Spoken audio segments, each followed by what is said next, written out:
नमस्कार। मैं डॉक्टर आशीष कुमार श्रृंगी। हम पढ़ाई कर रहे हैं आज BA part second drawing and painting के पेपर थ्योरी पेपर की।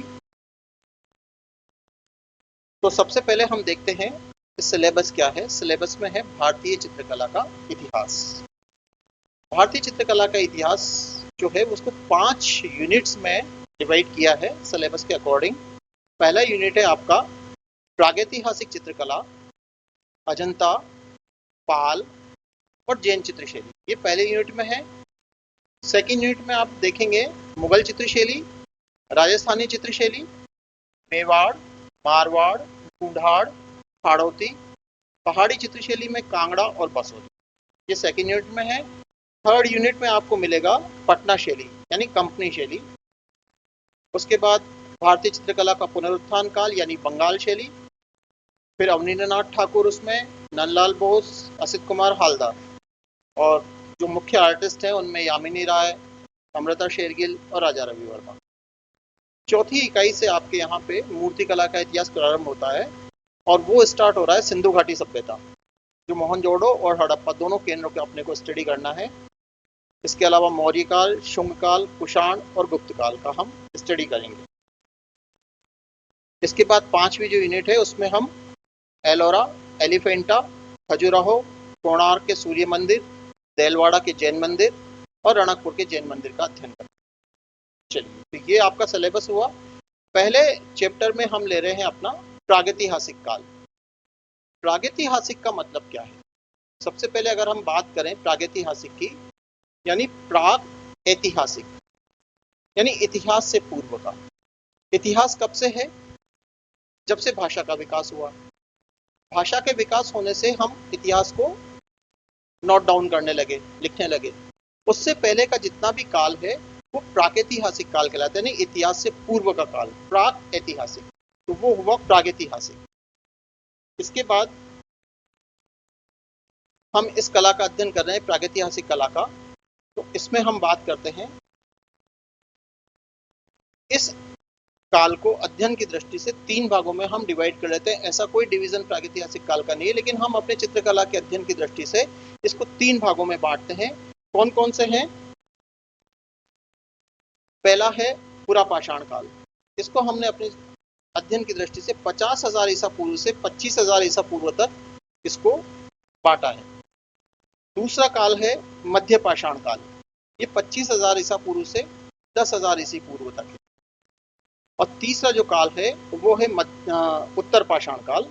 ये 10,000 ईसा पूर्व से 3,000 ईसा पूर्व तक का है।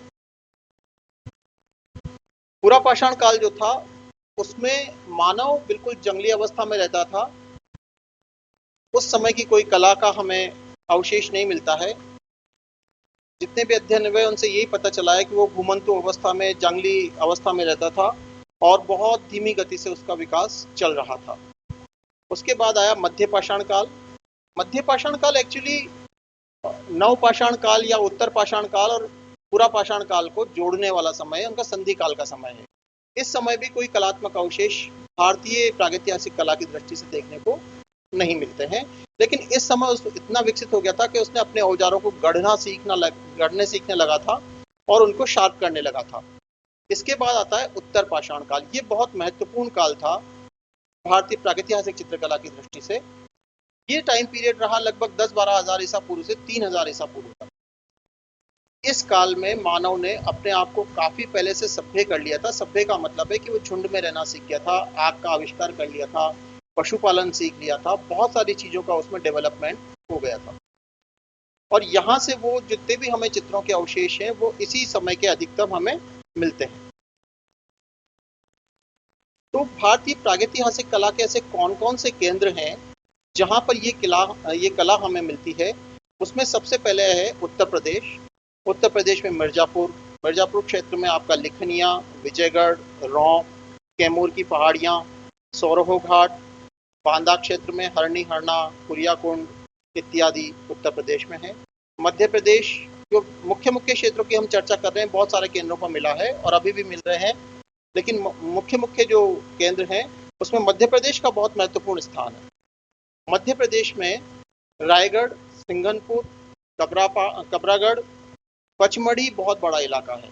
पचमढ़ी में बहुत बड़ा इलाका है, उसमें छोटे छोटे फिर अलग जगह हैं जहाँ पर बने हुए हैं। तो पचमढ़ी में इमली खो, नींबू भोज, बाजार केव, बनियाबेरी, महादेव, माढ़ादेव, होशंगाबाद में आपका आदमगढ़, और भोपाल, भोपाल में भीमबेटका एक बहुत बड़ी साइट है। उदयगिरी भी है लेकिन भीमबेटका बहुत बड़ी साइट है। ये शायद एशिया की सबसे बड़ी प्री हिस्टोरिक साइट है जहाँ पर लगभग 600 से अधिक शिलाश्रय मिले हैं। इसके बाद राजस्थान में अभी पिछले कुछ सालों में ओम प्रकाश कुकी ने बहुत सारे ऐसे दावा किया है कि यहाँ पर मोर देन 100 साइट्स जो हैं वो यहाँ पर मिली हैं। बूंदी में प्रागैतिहासिक चित्रकला की एक श्रृंखला मिली है पूरी, और उसमें रामेश्वर महादेव, गरड़िया महादेव, गरड़दा महादेव, सुई का नाका, भीमलत, बिजोलिया, बूंदी से भीलवाड़ा रोड पर ये काफ़ी बड़ी बेल्ट है। और फिर दक्षिण भारत में कुछ हैं, उड़ीसा में भी हैं वैसे होने को। आंध्र प्रदेश में कुरनूल, बेतमचर्ला, वारंगल, काजीपीठ, कर्नाटक में बेल्लारी, केरल में अडक्कल वगैरह काफ़ी जगहों पर ये हमें मिलते हैं। भीमबेटका की बात करें तो भीमबेटका की जो खोज का श्रेय जाता है वो प्रोफेसर वीएस वाकणकर को है। यहाँ जो चित्र बने हुए हैं एक्चुअली हम इनको शिलाश्रय बोलते हैं। शिलाश्रय का मतलब है कि ये चट्टानों पर बने हैं। प्राकृतिक रूप से जो चट्टानें एक गुफा का आकार ले लेती हैं या एक आश्रय उनके नीचे बन जाता है, आश्रय स्थली बन जाती है, ऐसी स्थानों पर जहाँ प्रागैतिहासिक मानव रुका होगा और अपने मनोभावों को चित्रित करने के लिए उन्होंने ऐसे स्थानों को चुना होगा। ज़्यादातर ये पानी के इलाके में है, बड़ी बड़ी चट्टानें हैं। तो ये जो है यहाँ पर भीमबेटका में लगभग 600 से भी अधिक शिलाश्रय हैं। बहुत बड़ी बेल्ट है। और यहाँ पर जो पशु मिलते हैं आकारों में, उनमें हाथी, घोड़ा, चीता, बैल, गाय, भैंसा, जुलूस के दृश्य, आखेट के दृश्य, नृत्य और सामूहिक जीवन से संबंधित चित्र मिलते हैं। भीमबेटका में जैसे कि आप ये चित्रों में देख पा रहे हो कि यहाँ पर जो चित्र हैं उनमें चित्रों के कई स्तर हैं। स्तर होने का मतलब है कि एक स्टेज पे चित्र बनाया, वहाँ से वो माइग्रेट कर गया प्रागैतिहासिक मानव, उसके बाद फिर कुछ तो सैकड़ों सालों के बाद फिर कोई दूसरी पीढ़ियाँ वहाँ पर आई, नीचे वाले जो फेड हो गए थे उसके ऊपर उन्होंने फिर से चित्रित किया। तो ऐसे बहुत सारे स्तर हमें देखने को मिलते हैं। भीमबेटका के चित्रों में बहुत सारी तरह के चित्र हैं। इसके अलावा पचमढ़ी का क्षेत्र है जो भी मध्य प्रदेश में है, बहुत बड़ी साइट है। पचमढ़ी के बारे में कहा जाता है कि डीएच गार्डन ने इसके बारे में सबसे पहले लिखा था। 1958 में लेख लिखा था डीएच गार्डन ने, लेकिन डीएच गार्डन को जीआर हंटर ने इसके बारे में सबसे पहले बताया था। 1932 से 35 के बीच में उन्होंने देखा था, उसके बारे में काफी अध्ययन किया था और उन्होंने इनको बताया था। पहली बार लेख जो लिखा डीएच गार्डन ने लिखा। यहाँ पर भी चित्रों के कई स्तर प्राप्त होते हैं। ये अपने स्तरों के लिए फेमस है। 3 स्तर के चित्र प्राप्त होते हैं। जो सफेद रंग से बने हुए चित्र हैं वो परवर्ती है, गेरू रंग के जो चित्र हैं वो पूर्ववर्ती हैं। ये पचमढ़ी के क्षेत्र हैं। इसके चित्रों को आप ध्यान से देखेंगे, बाद में हम इनके बारे में जब बात करेंगे तो आपको पता चलेगा कि कैसे रेखीय शैली का इस शैली का विकास हुआ। बड़े बहुत खूबसूरत चित्र हैं। ये बूंदी का स्थान है और ये ओम प्रकाश जी हैं जिन्होंने ये खोज का दावा है इनका कि यहाँ पर बेहतरीन किस्म के 100 से भी अधिक शिलाश्रय मिले हैं। 100 से अधिक साइट्स मिली हैं, शिलाश्रय तो और अधिक हैं, 100 से भी ज़्यादा साइट्स हैं यहाँ पर, और बहुत प्राचीन तब होने का दावा करते हैं। ये दावा तो कार्बन डेंटिंग के बाद ही पता चलेगा। अब प्रमुख चित्र कौन कौन से हैं इसमें, तो कुछ कुछ क्षेत्रों के अध्ययन की दृष्टि से वो तो बहुत सारे चित्र बने हैं, लेकिन जो फेमस चित्र हैं वो एक हाथी का शिकार है, शाही का शिकार जो है।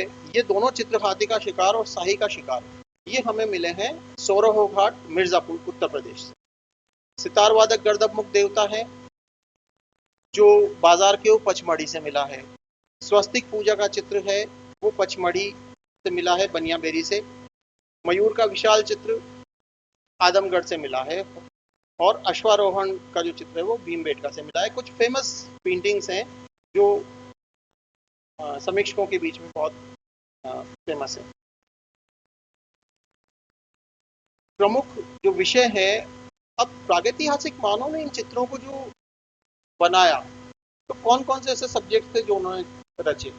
ऐसे प्रागैतिहासिक विषयों में खास तौर से अगर हम देखें तो सारा का सारा सीन जो है वो मेनली आपका आखेट दृश्य के आसपास घूमता है। सारे शिकार से संबंधित चित्र बने। अब उस शिकार में पशु और मानव आकृति, ये दो चीज बहुत प्रोमिनेंट है। आखेट के दृश्यों में जहाँ पे भी चित्र बने हैं वहां पर एक बड़े आकार में पशु को दिखाया और चारों तरफ से मानवाकृतियां उसको कंपोज करते हुए उसके ऊपर आक्रमण करते हुए दिखाई गई। पशु में कौन कौन से चित्र पशु आकारों में, तो वो है हाथी, सुअर, गेंडा, महिष, बैल, चीता, हिरन, घोड़ा, बारहसिंगा इत्यादि। जो मानवाकृतियां हैं, मानव आकृतियों को जो दिखाया है वो तीर, कमान, भाला यानी अस्त्र शस्त्रों से सुसज्जित दिखाया उसको। और इसके अतिरिक्त मानव को आखेटक के रूप के अतिरिक्त पशुपालक, कृषक के रूप में भी उसको दर्शाया है। दैनिक जीवन से संबंधित कुछ चित्र भी मिले हैं। परवर्ती काल में जब वो थोड़ा सा सभ्य हो गया, झुंड में रहना उसने एक जगह टिक कर रहना सीख लिया, तो दैनिक मधु, शहद इकट्ठा करते हुए, पशुपालन करते हुए, ऐसे बहुत सा खेती करते हुए ऐसे कुछ चित्र मिले हैं जिसमें नाचते गाते हुए भी उनको दिखाया है क्रमबद्ध तरीके से, एक के बाद एक। जिस तरह से हमारे आदिवासी लोग डांस करते हैं इस तरह के डांसेस भी हमें वहाँ देखने को। एक बहुत इंपॉर्टेंट जो करेक्टर है इसका वो है ज्यामिति। कुछ ऐसी आकृतियां मिली हैं जो वास्तव में बड़ी विचित्र हैं। अब ये कैसे आई, क्या कारण रहा इनका? ऐसा माना जाता है कि जादू टोने में विश्वास के कारण या अतीन्द्रिय शक्तियों में विश्वास के कारण वो किसी न किसी एक शक्ति को मानता था मानव, जिसके कारण उसने इन आकृतियों को रचा होगा, जिसमें त्रिभुज है, डॉट्स हैं, डॉट्स की पंक्ति है, पूरी की पूरी बिंदु की पंक्ति है, षटकोण है, चक्र है, स्वास्तिक है। ये ऐसे बेसिक ज्योमेट्रिकल फॉर्म्स हैं जो आज भी मॉडर्न आर्ट तक भी बड़े इंपॉर्टेंट है आर्ट के फील्ड।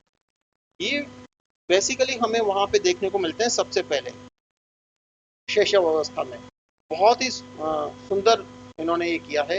ये इस पेंटिंग में आप खास तौर से देखेंगे कि ऐसे कुछ ज्योमेट्रिकल फॉर्म्स जो हैं ये आप देखेंगे, सर्कल है, त्रिभुज है, षटकोण है, ये ऐसे उसने काफी सारे बने। तो ऐसा माना जाता है कि उसने अपने या तो मूलक अभिचार परक कृत्यों के परिणाम स्वरूप इनका चित्रण किया होगा।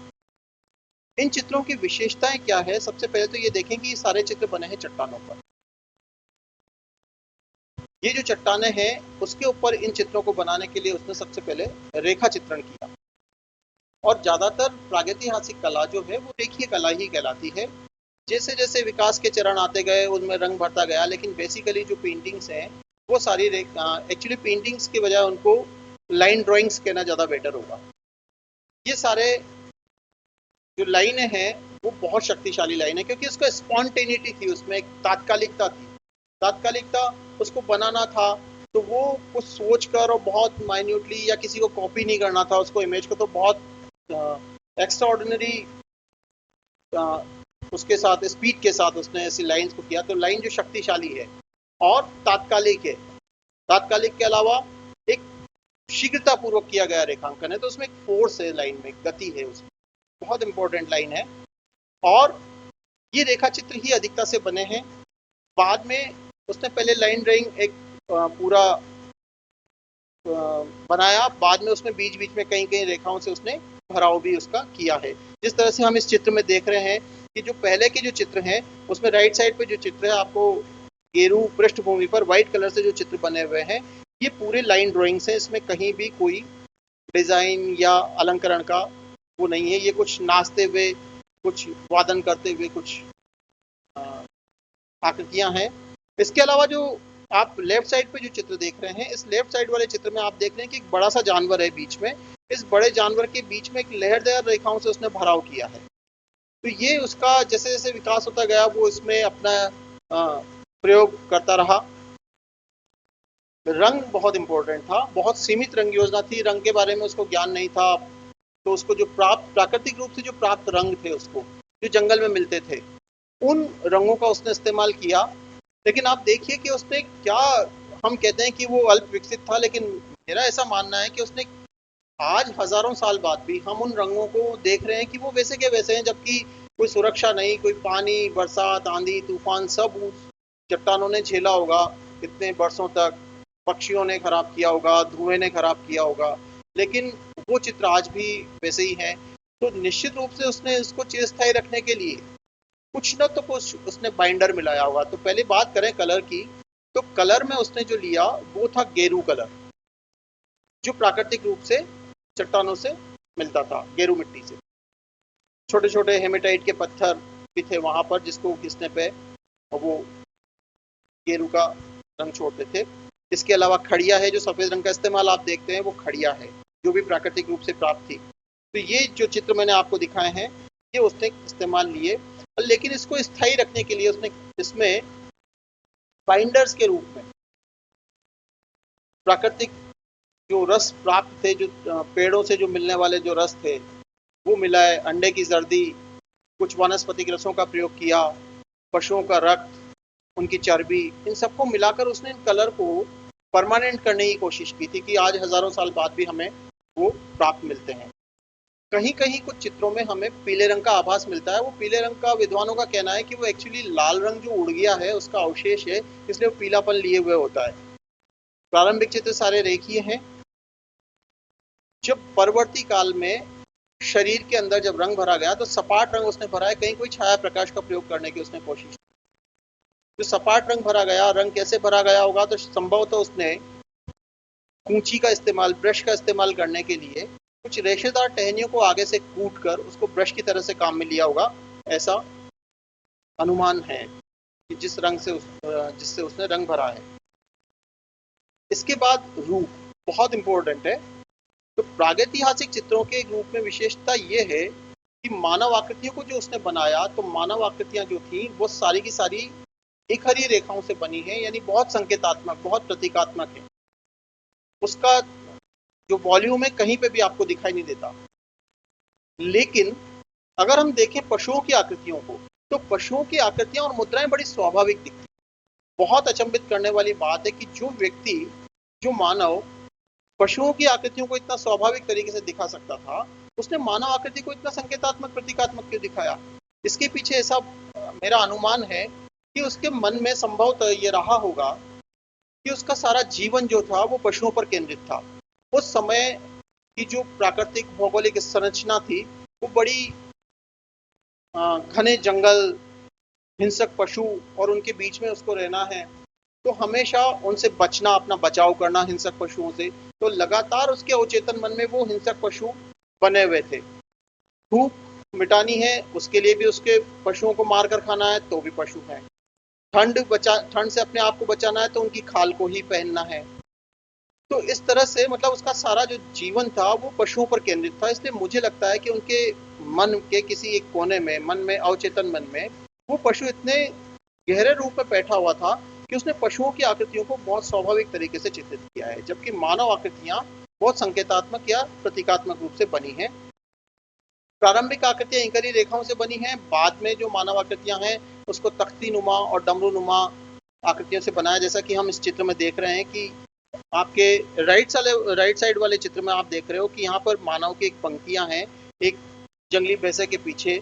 तो आप देखो कि भैंसा कितना बड़ा है और मानव आकृतियां जो है पीछे वो सिंगल लाइन से ड्राइंग की है, लेकिन आप देखो कि पूरा फोर्स उसमें भागते हुए मनुष्यों का दिखाई दे रहा है। और लेफ्ट साइड में आप देखोगे तो यहाँ पर उसने डमरू नुमा आकृतियां बनाई हैं। तो इन डमरू नुमा आकृतियों को बाद में परवर्ती काल में उसने रंग से भी भरा और उसमें बीच में कहीं डॉट्स, कहीं पर उसने, जैसे कि शेर की आकृति में यहाँ पर आपको दिख रहा है एक जानवर की आकृति जिसमें डॉट्स उसने बनाए हैं। तो परवर्ती काल में उसने इस शरीर को किसी लाइन से या डॉट से, किसी पैटर्न से उसने भरने की कोशिश की। संयोजन बहुत इंपॉर्टेंट है। संयोजन में क्या है कि अभी हम चित्र बनाते हैं तो पहले हमारे मन में एक लेआउट होता है दिमाग में कि हमको कहाँ कैसी चीज बनानी है, हमारा सब्जेक्ट क्या है, सब कुछ पहले से तय होता है। और हम एक स्पेस डिसाइड होता है हमारा कि हम इस शीट पर, इस कैनवास पर या इस भूमि पर हम चित्र बनाएंगे। वो हमारा एक निश्चित और निर्धारित स्थान, सीमित स्थान होता है। लेकिन प्रागैतिहासिक मानव के लिए जो था वो पूरा कैनवास था, पूरी चट्टान, पूरा खुला हुआ वातावरण, वो पूरा उसका कैनवास था। अब कहाँ से कितना बड़ा, कौन सी चीज कितनी बड़ी, छोटी, दूर, पास, ये सब वो नहीं देखता था। ये सारा चित्रण जो उसने किया है, ये सारा चित्रण उसका बेसिकली बाल सुलभ यथार्थता के आधार पर था। वो जैसा फील कर रहा था, एक्चुअली भाषा का विकास हुआ नहीं था, तो उसको अपने आप को एक्सप्रेस करने के लिए ये चित्र बनाने थे। तो सारे चित्र जो हैं वो बाल सुलभ यथार्थता के आधार पर था। तो आप देखोगे कि जानवर, जैसे इस चित्र में भी हम देख रहे हैं कि एक बहुत बड़ा भैंसा जो है वो एक तरफ बनाया हुआ है, एक पीछे हिरण को दौड़ते हुए दिखाया है और चारों तरफ से मानव आकृतियां उसको घेर कर कोई तीर कमान चला रहा है, कोई उस पर भाला फेंक रहा है। तो इस तरह से ये आकृतियां उस पर शिकार के लिए टूट पड़ी हैं। तो इन्होंने जो चित्र बनाए हैं वो अपनी बाल सुलभ यथार्थता के आधार पर, बिना किसी योजना के आधार पर, इनका स्थान कोई सीमाबद्ध स्थान नहीं था। और संयोजन का जो मुख्य आधार था वो भाव संप्रेषण था, यानी उनका भाव व्यक्त होना चाहिए, उनकी जो मन के जो एक्सप्रेशन है वो व्यक्त होना चाहिए। और चूंकि स्पेस काफी बड़ा था तो इसमें कहीं भी बहुत डेंसिटी नहीं है। डेंसिटी है लेकिन वो ऐसी जगहों पर है जहां पर 2-3 स्तर के चित्र प्राप्त होते हैं, लेकिन उसके चित्र में अंतराल का सुख जो है वो हमें हमेशा देखने को मिलता है। तकनीक की बात करें तो तकनीकी रूप से जो मानव था उसने बहुत प्रयोग किए। जो उसने लाइन ड्राइंग्स बनाई थी, जो रेखात्मक चित्र बनाए थे, उन रेखात्मक चित्रों को कभी कभी उसने किसी नुकीले पत्थर से उसकी काउंटूर्स को, उनकी आउटलाइंस को, सीमा रेखाओं को उसने पिक करके, छेनी की तरह से पिक करके उनको उत्कीर्ण कर दिया है, ताकि वो बहुत लंबे समय तक, एक बहुत लंबे अंतराल तक भी जैसा का जैसा रह सके। तो ये उसकी एक टेक्निक थी। इसके अलावा उसने स्प्रे करने के लिए मुंह में रंग भरकर और स्प्रे की भांति काम में लिया, जैसा कि हम नीचे हाथ के छापों में देख रहे हैं। इन रंगों को परमानेंट करने के लिए, जैसा कि अभी पहले भी हमने बात की थी, कि रंगों को परमानेंट करने के लिए उसने उसमें बाइंडर्स का प्रयोग किया। अब सोचिए आप कि बाइंडर्स का प्रयोग किया, उसके उस दिमाग में ये बात आ गई थी। तो ये कम विकसित दिमाग नहीं था उस मानव का जिसने इतने सुंदर चित्र बनाए थे। इस बाइंडर्स के रूप में उसने वनस्पतिक रसों का प्रयोग किया, अंडे की जर्दी मिलाई, पशुओं की चर्बी मिलाई, और भी कई सारी चीजें उसने मिलाई होंगी प्राकृतिक रूप से उपलब्ध। इसके अलावा उसने स्टेंसिल, हाथ को रखा, मुंह में रंग भरा और स्प्रे की भांति उस पर करके और पूरी हाथ की छाप उसने ले ली। तो स्टेंसिल का भी उसने प्रयोग किया था। और ड्राइंग के लिए उसने गेरू पाउडर बनाकर उसकी चौक की तरह से, जैसा कि आपको यहाँ दिख रहा है कि एक प्राचीन प्रागैतिहासिक कालीन ही ये टुकड़ा है जो खोज में मिला है, ऐसे बत्तियां बनाकर गेरू की उसने उससे ड्राइंग की। तो इस तरह से उसकी जो तकनीक थी वो भी काफी विकसित थी। उद्देश्य की बात करें तो क्यों उसने ऐसे चित्र बनाए होंगे, तो सबसे पहली बात तो आती है, सबसे पहला जो आदमी का जो है वो एक्सप्रेशन है, कि वो कोई भी चीज, कोई भी भाव जो है वो एक्सप्रेस करना चाहता है, वो बताना चाहता है। तो बताने के लिए जब भाषा नहीं थी तो उसके पास फिर दूसरा माध्यम था, कला। इस तो सबसे पहली बात जो थी वो थी उसकी एक्सप्रेशन की। तो एक्सप्रेशन आत्मिक भावनाओं को एक्सप्रेस करने के लिए। इसके अलावा आखेट में सफलता की कामना। अब आखेट में सफलता की कामना क्या थी कि ऐसा लगता है कि चाहे उसने पहले प्लानिंग किया हो, जैसे कि हम किस तरह से जानवर को घेर कर, किस तरह से कौन कहाँ पोजीशन लेगा और किस तरह से उस पर आक्रमण किया जाएगा, इसकी पूर्व योजना के आधार पर भी संभवतः उसने चित्र बनाए होंगे। चिर स्मृति को बनाए रखने के लिए, अपनी यादों को बहुत लंबे समय तक बनाए रखने के लिए भी उसने चित्र बनाए होंगे। इसके अलावा भय, जादू टोना, अतीन्द्रिय शक्तियां, आदमी मर गया, जीवित बच्चा हुआ, बहुत सारी चीजें ऐसा देख रहा था जिसको समझ रहा था धीरे धीरे। तो बहुत सारी अतीन्द्रिय शक्तियों में उसका विश्वास था, कहाँ से आदमी पैदा हो रहा है, कैसे जब मर जाता है तो कहाँ चला जाता है। तो बहुत सारी अतीन्द्रिय शक्तियों में विश्वास के स्वरूप उसने, जादू टोने के फलस्वरूप उसने कुछ प्राकृतिक ज्यामितीय, उसने ज्यामितीय आकृतियों का प्रयोग किया। इन ज्यामितीय आकृतियों का बहुत सी जगह पे हम ये देखते हैं। तो ये जो चित्र थे ये प्रागैतिहासिक मानव के चित्रों का उद्देश्य रहा होगा। आंतरिक भावनाओं की अभिव्यक्ति इसमें खास तौर से महत्वपूर्ण थी। अब ये वापस एक बार चित्र का अवलोकन करते हैं कि जो हमने देखा है, कि जब हम देख रहे हैं कि देखिए, एक तो पशु आकारों को उसने बहुत स्वाभाविकता से बनाया है, पशुओं के शरीर में भी भरा, जबकि बाकी की लाइन ड्राइंग्स हैं। ये देखिए आप, सफेद वाले चित्र परवर्तीकालीन हैं और गेरू के चित्र पहले के हैं। ये देखिए सारे चित्र जो रेखीय हैं और बाद में फिर उसमें रंग भरा जाने लगा। ये कुछ ज्यामितीय आकृतियां हैं, जैसे ये आप चौपड़ की तरह का एक आकार देख रहे हैं। तो ये उसकी जादू टोने में या अतीन्द्रिय शक्तियों में विश्वास के फलस्वरूप उसने बनाया है। यहाँ पर एक घुड़सवार आपको दिख रहा है नीचे वाले चित्र में, जिसमें घोड़े पे सवार जो है एक हिरण का शिकार कर रहे हैं। पीछे और भी कई सारी आकृतियां हैं। त्रिशूल की भांति एक बड़ी सी आकृति उसने यहाँ पर बनाई हुई है। और ये पचमढ़ी के चित्र हैं, जैसे पहले भी हम देख कर आए हैं, लेकिन अब वापस अवलोकन कर रहे हैं। जो हमने देखा है उसको वापस एक बार रिवाइज करें चित्रों के माध्यम से। तो ये जो चित्र हैं, ये चित्र पचमढ़ी के प्राप्त हैं। सफेद चित्र ज्यादातर हैं। इसके पीछे आपको जो स्तर की बात हम कर रहे थे, तो पीछे आपको दिख रहा होगा कि पीछे बैकग्राउंड में आपको गेरू रंग के कुछ चित्र देखने को मिल रहे हैं और ऊपर से फिर सेकंड स्टेज पर ये बनाए हुए सफेद रंग के चित्र। ये देखिए, इस बड़े से भैंसे को मारने के लिए तीर कमान से ये बड़े मतलब ऐसे संवेगात्मक शैली कही जाए तो कोई अतिशयोक्ति नहीं होगी। बहुत तात्कालिकता से इन्होंने कितने सुंदर तरीके से इसको बनाया कि ये इस भैंसे के ऊपर चारों तरफ से और भैंसे को बड़े आकार में बनाया, जिसको आड़ी तिरछी रेखाओं से इसने उसके शरीर को भी फराया, तीर लगा हुआ दिखाया है। ये बूंदी के चित्र हैं। इसमें भी आपको एक ज्यामितीय आकृतियां और कुछ मानव आकृतियां, एक जानवर की आकृति दिख रही है। ये टाइगर, चीता, ये कुछ आकृतियां हैं। Thank you so much. Thank you.